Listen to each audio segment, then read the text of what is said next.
Bismillahirrahmanirrahim. Wa huwa alatun kanuniyatun ta'simu mura'atu hadhihna anil khata fil fikri. Ilmu mantik merupakan suatu alat dan juga dinisbahkan kepada beberapa kaidah yang tugasnya kaidah memelihara pikiran dari tersalah di dalam berfikir. Ilmu mantik merupakan suatu perantara bagi si pemikir untuk mencapai apa yang ia pikirkan. Ilmu mantik terdiri dari beberapa peraturan. Siapa saja yang berpikir di atas peraturan tersebut, maka selamat ia dari pemahaman yang salah. Wa mawdu'uhul ma'lumati tasawwuriyah wa tasdiqiyah.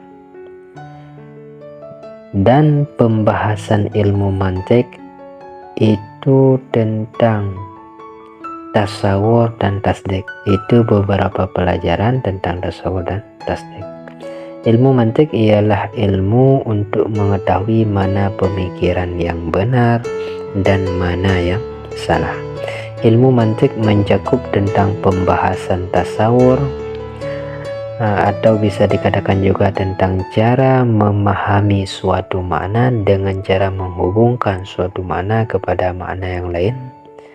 Dan ilmu mantik ialah mencakup juga pembahasan tentang tasdik. Tasdik bisa juga diartikan hasilnya kesimpulan dari cara kita memahami suatu penggabungan makna. Contoh tasawur, manusia ialah hewan yang berpikir, yang mana urutannya ialah benda ada dua, ada benda hidup dan ada benda mati. Benda hidup ada yang berkembang biak, ada yang tidak berkembang biak. Yang berkembang biak hewan. Hewan ada dua, ada hewan yang berpikir, ada hewan yang tidak berpikir. Maka ditaarifkan, didefinisikan manusia sebagai hewan, karena hewan ialah yang paling dekat kepada pembagian, karena hewan terbagi kepada urutannya, kepada berpikir dan kepada tidak berpikir. Lalu kenapa didahulukan hewan ketimbang berpikir? Karena secara urutannya didahulukan hewan, baru hewan tersebut terbagi kepada dua. Ada yang berpikir dan ada yang tidak berpikir.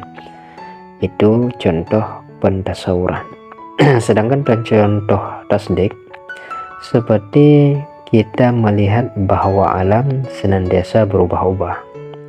Lalu kita simpulkan bahwa alam itu berubah-ubah, dan setiap yang berubah-ubah itu akan binasa.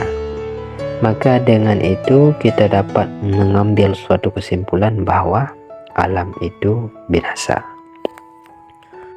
Wa faidatuhul ihtirazu anil khata fil fikri.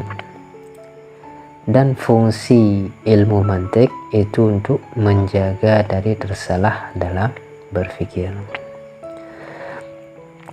Auradana fiha ma yajibu istilahan istihdaruhu liman yabtadi'u fi syai'in minal ma'lum. Kami mendatangkan sesuatu yang memang wajib secara syarak dihadirkan bagi orang-orang, diberitahukan bagi orang-orang yang baru belajar tentang sesuatu daripada suatu ilmu pengetahuan,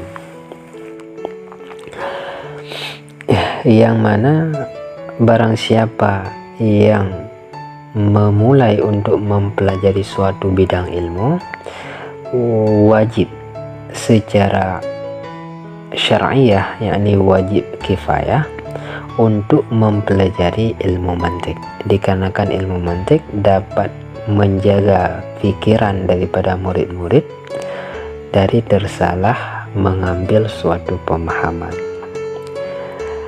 Ada juga ilmu mantik yang tidak dibolehkan, yaitu ilmu mantik yang terdapat unsur perdebatan. Faqad qala al-Ghazali man la ma'rifata lah bil mantik la thaqata bi ilmihi wa samahu mi'arul ulum.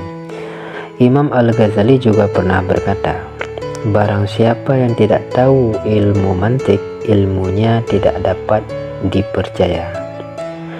Dan namanya ilmu mantik itu mi'yarul ulum.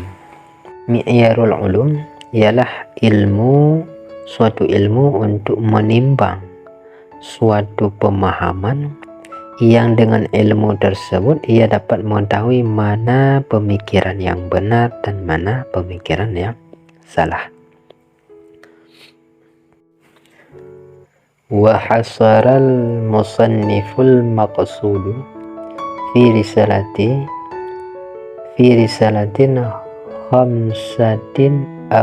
khamsati abahasin bahthul alfad wa bahthul kulliyatul khams wa bahthul kulliyatil khams wa bahthul tasawwurah wa bahthul qadaya wa bahthul qiyas. Pengarang membatasi karangannya pada 5 pembahasan, 5 fasal yang akan pengarang bahas di dalam kitab Isagoji.